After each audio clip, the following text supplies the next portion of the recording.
what you read in the media. I'm not talking about Di and Fergie, but about the important stuff, the politics and economics. Has it ever occurred to you it could be a system of propaganda designed to limit how you imagine the world? Well, that's the view of Noam Chomsky, who's been teaching here in Boston for the past 30 years. Described as America's leading dissident, he's based at the Massachusetts Institute of Technology, where, although it's very cold, it isn't exactly the Gulag archipelago. As a working journalist myself, I've come to talk to Professor Chomsky about bias in the media.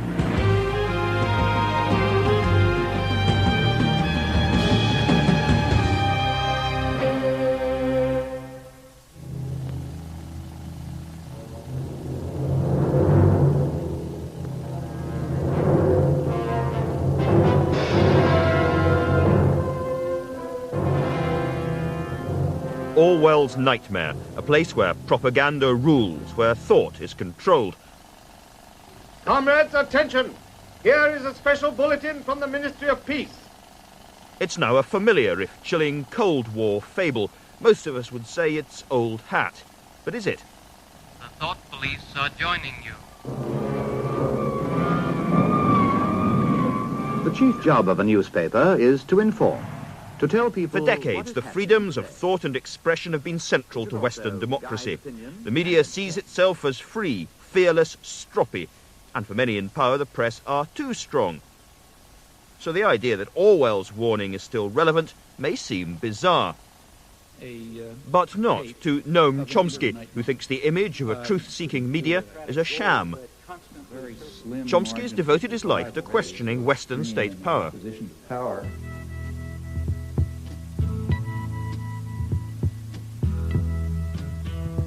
Having virtually invented modern linguistics by the age of 30, Chomsky joined the gathering swell of protest in the 60s.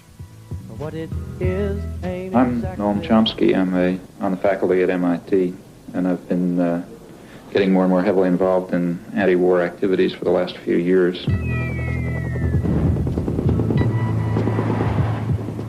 Since then, Chomsky has championed a brand of anarchism, becoming deeply hostile to established power and privilege. And in recent years, he's refined what he calls the propaganda model of the media. Well, on a brighter note, commercial break. The government has now... He claims that the mass media brainwash under freedom. Not only do the media systematically suppress and distort, when they do present facts, the context obscures their real meaning. Stop about every 1,000 miles ain't asking too much, is it? You might wish to stay on and listen. The invasion of East Timor by the Indonesian army caused indescribable slaughter. Hundreds of thousands died. But it was more or less ignored by the mainstream Western media because, Chomsky argues, we were selling arms to the aggressors. But wars where the West's interests are directly involved get a different treatment. For Chomsky, coverage of the Gulf War was servile. Trivial criticisms were aired, fundamental ones were ignored. Hello. Andrew Marr. Very nice to see you. Hi. Naturally, Chomsky has numerous critics. Which chair has been allotted? Is the media so influential? I'm over here. Okay. Have dissident views really been excluded in an age of relative media diversity, in the age of the internet? Right. This is one of... What about Chomsky's own access? Okay. What about this very programme? Okay, Andrew, in your own time. Professor Chomsky, could we start by listening to you explain what the propaganda model, as you call it, is? For many people, the idea that propaganda is used by democratic rather than merely authoritarian governments will be a strange one.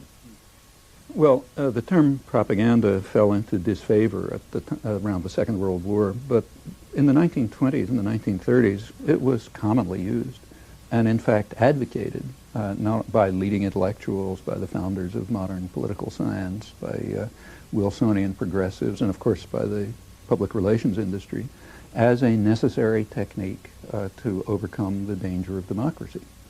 The institutional structure of the media is quite straightforward. We're talking about the United States, but it's not very different elsewhere. The major, there are sectors, but the agenda-setting media, the ones that sort of set the framework for everyone else, like the New York Times and the Washington Post and so on, these are major corporations, parts of even bigger conglomerates, like other corporate institutions, they have a product and a market. Their market is advertisers, that is, other businesses. Their product is relatively privileged audiences, more or less. So they're selling audiences to They're other selling corporations. privileged audience. These are big corporations selling privileged audiences to other corporations. Now the question is, what picture of the world would a rational person expect to come out of this structure? And then we draw some conclusions about what you'd expect, and then we check, and yes, that's the picture of the world that comes out.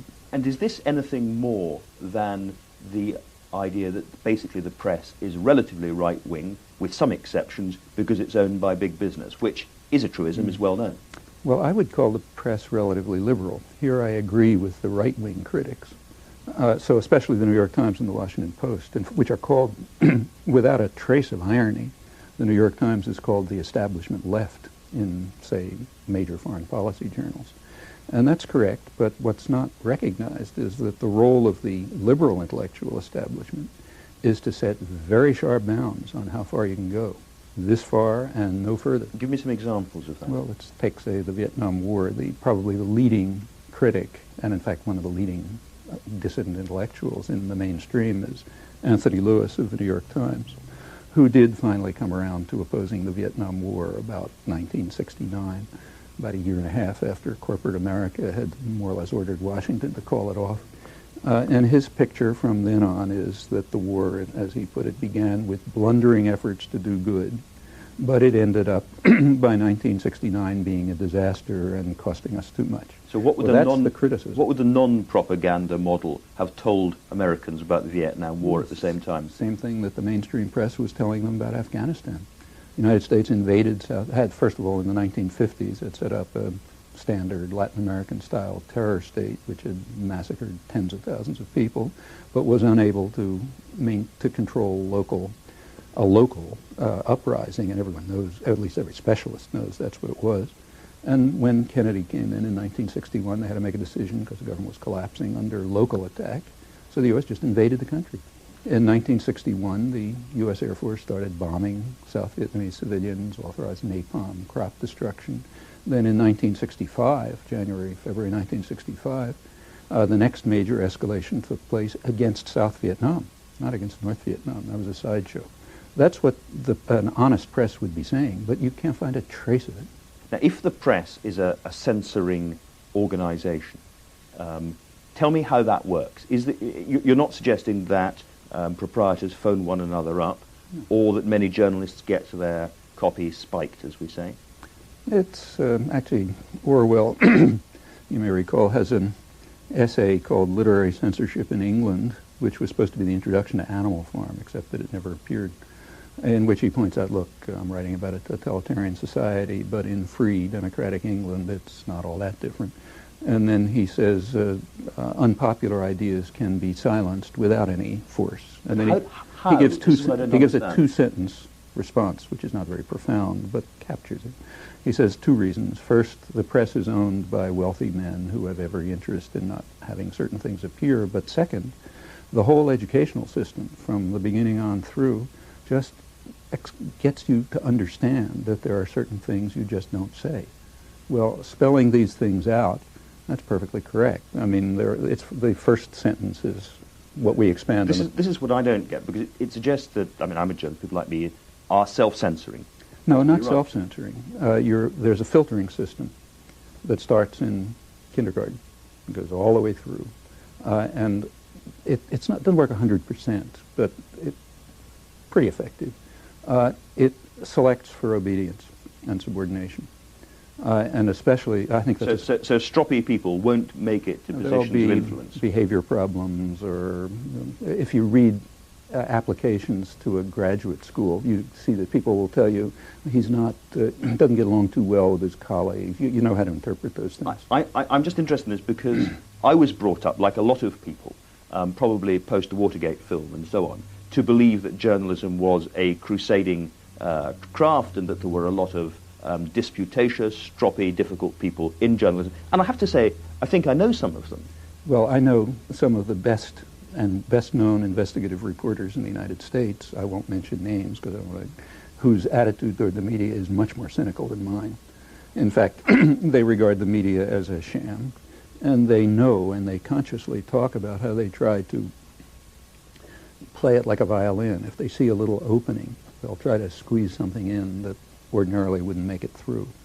And it's perfectly true that I'm sure you're speaking for the majority of journalists who are trained, have it driven into their heads that this is a crusading profession, adversarial, we stand up against power, a very self-serving view. On the other hand, in my opinion, I hate to make a value judgment, but the better journalists, and in fact the ones who are often regarded as the best journalists, have quite a different picture, and I think a very realistic one. How can you know that I'm self-censoring? How can you know that you're journalists self-censoring. I'm sure you believe everything you're saying. But what I'm saying is if you believe something different, you wouldn't be sitting where you're sitting. We have a press which has, seems to me, a relatively wide range of view. There is a pretty small c conservative majority, but there are left-wing papers, there are liberal papers, and there is a pretty large offering of views running from the far right to the far left for those who want them. I don't see how a propaganda model can... That's not quite true. I mean, there have been good studies of the British press, and you can look at them by James Curran as the major one, which points out that up until the 1960s, there was indeed a kind of a social democratic press which sort of represented much of the interests of working people and ordinary people and so on, and it was very successful. I mean, the Daily Herald, for example, had not only more, it had far higher circulation than other newspapers, but also a dedicated circulation. Furthermore, the tabloids at that time, the Mirror and the Sun, were kind of labor-based. By the 60s, that was all gone, and it disappeared under the pressure of capital resources. What was left was overwhelmingly the sort of center to right press with some dissidents. It's true. I mean, we've got, I would say, a couple of large circulation newspapers which are left of centre, and which are putting in neo-Keynesian views which you'd call the elites are strongly hostile to. It's interesting that you call neo-Keynesian left of centre. I'd just call it straight centre. I mean, left of centre is a value term, doesn't mean anything. Sure, you could. But there are extremely good journalists in England. A number of them, they write very honestly and very good material. A lot of what they write couldn't appear here. On the other hand, if you look at the question overall, I don't think you're going to find a big difference. And the few, there aren't many studies of the British press, but the few that there are have found pretty much the same results, and I think the better journalists will tell you that. In fact, what you have to do is check it out in cases. So let's take, say, what I just mentioned, the Vietnam War. The British press did not have the kind of stake in the Vietnam War that the American press did, because they weren't fighting it. Just check sometime and find out how many times you can find the American war in Vietnam described as a U.S. attack against South Vietnam, beginning clearly with outright aggression in 1961 and escalating to massive aggression in 65.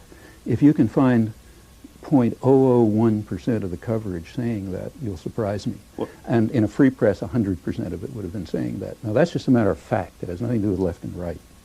Let me come up to a more modern war, which was the Gulf War, which, again, looking at the press in Britain and watching television, including some American television, I was very, very well aware of the anti-Gulf War dissidents, the no blood for oil campaigns. And that's not the anti-Gulf. That's not the dissidents. No blood for oil isn't the dissidents? Saddam Hussein's attack on Kuwait took place on August 2nd. Within a few days, the great fear in Washington was that Saddam Hussein was going to withdraw and leave a puppet government, which would be pretty much what the U.S. had just done in Panama. The U.S. and Britain, therefore, moved very quickly to try to undercut the danger of withdrawal. By late August, negotiation offers were coming from Iraq, calling for a negotiated Iraqi withdrawal. The press wouldn't publish them here. It never published them in England. It did leak, however. There was a great debate about whether there should have been a negotiated settlement. No, there was not a debate. There was a debate about whether you should continue with sanctions, which is a different question. Because the fact of the matter is we have good evidence that by mid or late August, the sanctions had already worked. Because these stories were coming from high American officials in the State Department, former American officials like Richard Helm. They couldn't get the mainstream press to cover them, but they did manage to get one journal to cover them, Newsday. That's a suburban journal in Long Island. The purpose, obviously, being to smoke out the New York Times, because it's the only thing that matters. It came out in Newsday, and this continued, I won't go through the details, but this continued until January 2nd. At that time, the offers that were coming were apparently so meaningful to the State Department that State Department officials were saying that, look, this is negotiable, meaningful, maybe we don't accept everything, but it's certainly a basis for negotiated withdrawal. The press would not cover it. Newsday did.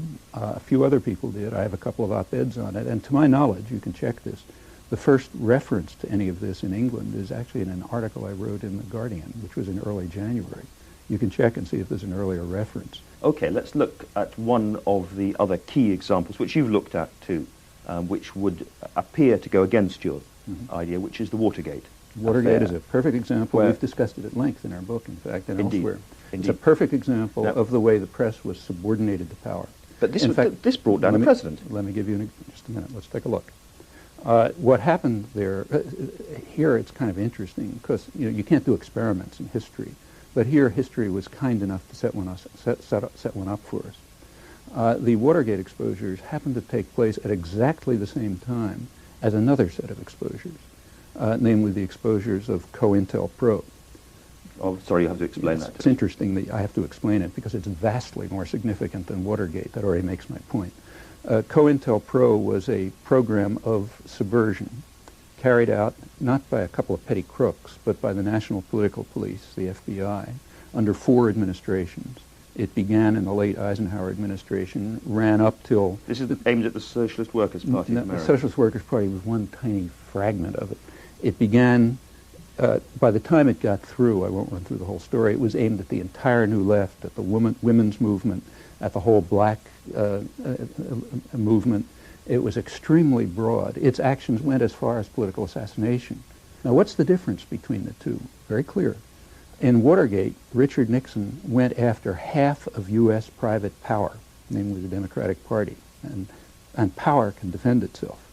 So therefore, that's a scandal. He didn't do nothing happened. Look, I was on Nixon's enemies list. I didn't even know. Nothing ever happened. But nonetheless, you wouldn't say it was an insignificant event. No, it was a case where half of U.S. power defended itself against a person who had obviously stepped out of line. And the fact that the press thought that was important shows that they think powerful people ought to be able to defend themselves. Now, whether there was a question of principle involved happens to be easily checked in this case. One tiny part of the COINTELPRO program was itself far more significant in terms of principle than all of Watergate. And if you look at the whole program, I mean, it's not even a discussion. But you have to ask me what COINTELPRO is. You know what Watergate is. There couldn't be a more dramatic example of the subordination of the educated opinion to power here in England as well as in the United States. I know you've concentrated on foreign affairs and some of these key areas, things we've been talking a lot about domestic policy. But, well, I'd like to come on to that because it still seems to me that on a range of pretty important issues for the establishment, there is serious dissent. That's right. Gingrich and his neo-conservative agenda in America has been pretty savagely lampooned. The apparently fixed succession for the Republican candidacy at the presidential election has come apart. Clinton, who is a powerful figure, is having great difficulty with Whitewater. Everywhere one looks, one sees disjunctures, openings. Within a spectrum so narrow that you really have to look hard to find it. Well, can I just stop you there? Because you say the spectrum is narrow, but on the one hand, we've illustrate. We've got flat tax Republicans right the way through to relatively big state Democrats. Find one. Find a big state Democrat. The position now is exactly what Clinton said. The era of big government is over. Big government has failed. The war on poverty has failed. We have to get rid of this entitlement business. That was Clinton's campaign message in 1992. That's the Democrats. What you have now is a difference between sort of moderate Republicans and extreme Republicans.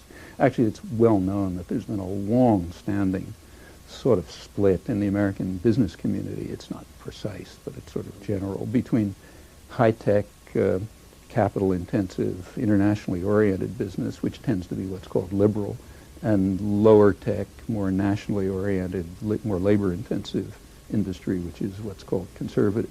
Now, between those sectors, there have been differences. And in fact, if you take a look at American politics, it oscillates pretty much between those limits. There's good work on this. Incidentally, the person who's done the most extensive work is Thomas Ferguson, who's a political scientist here. One more example, which will have some resonance in Britain and Europe, is the great argument over the North American Free Trade Association, the NAFTA argument, where That's an interesting one. if there is something which one could describe as a global opposition movement, that is trade union, environmental, community-based, then it was certainly present in the anti-NAFTA.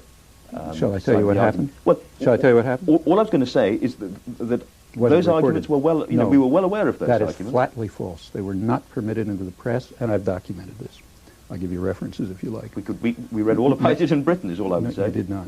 For example, let me ask you, did you read the report of the Office of Technology Association of Congress? Well, did you read the report of the Labor Advisory Committee? Well, I don't get these reports, but I read many articles about the anti-NAFTA argument. I'll tell you what. Some very vivid stuff. Well, if you're interested in the facts, I'll tell you what they are, and I'll even give you sources. The NAFTA agreement was signed more or less in secret by the three presidents in mid-August at the time of the right in the middle of the presidential campaign in mid-August. Now, there's a law in the United States, 1974 Trade Act, which requires that any trade-related issue be submitted to the Labor Advisory Committee, which is union-based, for assessment and analysis. It was never submitted to them.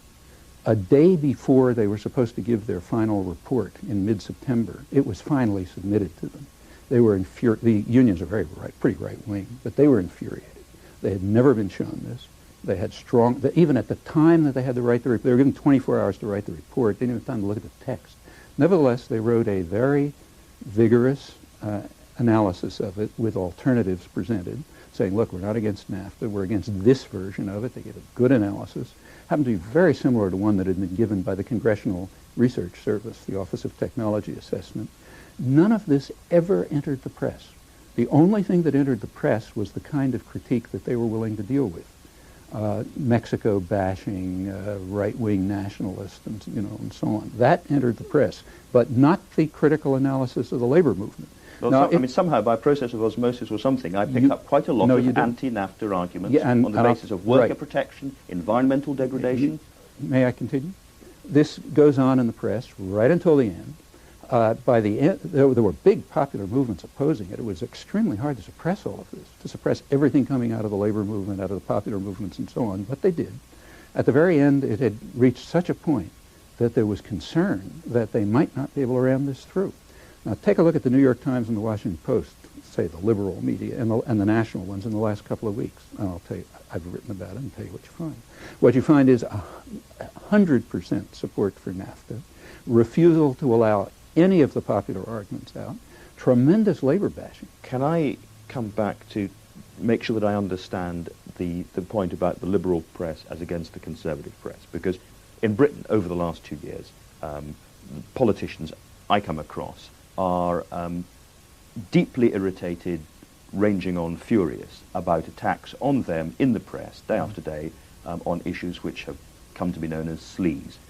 They feel that they are harassed, that they are misunderstood, and that the press has got above itself, is uppity, and is destructive. That's the message that they are giving to us. Now, are you saying that that whole process doesn't matter, as it were, because it's all part of the same... I mean, when the press, the same thing is true here. When the press focuses on the sex lives of politicians, reach for your pocket and see who's pulling out your wallet. I mean, because those are not the issues that matter to people. I mean, they're a very marginal interest. The issues that matter to people are somewhere else. So as soon as you hear, the press and the presidential candidates and so on talking about values, as I say, put your hand on your wallet. You know that something else is happening. But it's been much more than, certainly with us, it's been much more than bed hopping. It's also been about taking money. Corruption, it's been about the corporations paying for corruption, political corrupt judges, fine topic. Corrupt parties? Corrupt parties. Big business is not in favor of corruption, And if the press focuses on corruption, Fortune magazine will be quite happy. They don't care about that. They don't want the society to be corrupt. They want it to be run in their interest. That's a different thing. Corruption interferes with that. So, for example, when I just happened to come back from India, the Bank of India released an estimate. Economists there tell me it's low, that a third of the economy is black. meaning mostly rich businessmen not paying their taxes.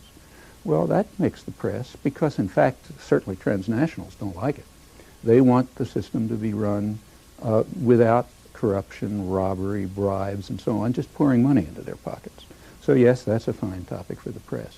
On the other hand, the topics I've talked about are not fine topics because they're much too significant. What would a press be like, do you think, without the propaganda model? What would we be reading in the papers that we don't read about now? I've just given a dozen examples. On every example that, incidentally, you've picked, I haven't picked. I mean, I could pick my own, but I'm happy to let you pick them. On every one of those examples, I think you can demonstrate that there's been a severe distortion of what the facts of the matter are. This has nothing to do with left and right, as I've been stressing, and it has left the population pretty confused and marginalized. A free press would just tell you the truth. This has nothing to do with left and right. And given the power of big business, the power of the press, what can people do about this? They can do exactly what people do in the Haitian slums and hills, organize. In Haiti, which is the the poorest country in the hemisphere, they created a very vibrant, lively civil society in the slums, in the hills, in conditions that most of us can't even imagine. We can do the same much more easily. You've got community activists in America. Yes, You've got I'm not talking about the so-called communitarian movement, but I'm talking about the local community activists and writers all over the place. All over the place. Take, say, a city like Boston. And the way all sorts of people, they don't even know of each other's existence. There's a very large number of them. In fact, one of the things I do constantly is run around the country giving talks. One of my main purposes, and the purposes of the people who invite me, is to bring together people in that area who are working on the same things and don't know of each other's existence, because the resources are so scattered and the means of communication are so marginal that there isn't just much they can do about it. Now, there are plenty of things that are happening. So take, say, community-based radio, which is sort of outside the system. I was going to ask you about that and about the Internet, which has certainly got pretty open access at the moment. Well, the Internet is, like most technology, is a very double-edged sword. It has, like any technology, including printing, it has a liberatory potential, but it also has a repressive potential. And there's a battle going on about which way it's going to go, as there was for radio and television and so on. About ownership and advertising. Right, and about just what's going to be in it and who's going to have access to it. Remember, incidentally, that the Internet is an elite operation. Most of the population of the world has never even made a phone call, so that's certainly not on the Internet. Nevertheless, it does have democratizing potential. And there's a struggle going on right now as to whether that's going to be realized or whether it will turn into something like a home marketing service and a way of marginalizing people even further. That discussion went on in the 1920s over radio. And it's interesting how it turned out. It went on over television, it's now going on over the Internet.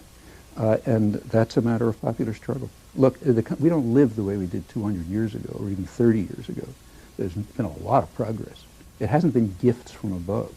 It's been the result of people getting together and refusing to accept the dictates of authoritarian institutions. And there's no reason to think that that's over. You've been portrayed, and some would say occasionally portrayed yourself as a kind of lonely, dissident voice. You clearly don't feel lonely at all. I say nothing like that. I certainly do not portray myself that way. I can't begin to accept a fraction of the invitations from around the country. I'm scheduled 2 years in advance. And at that, I'm only selecting a fraction of them. And you're speaking to big audiences. Huge audiences. And these are not elite intellectuals either. These are mostly popular audiences. I probably spend 20 or 30 hours a week just answering letters from people all over the country and the world. I wish I felt a little more lonely. I don't. Of course, I'm not on NPR. I wouldn't be in the mainstream media, but I wouldn't expect that. Why should they offer space to somebody who's trying to undermine their power and to expose what they do? But that's not loneliness. Professor Chomsky, thank you very much.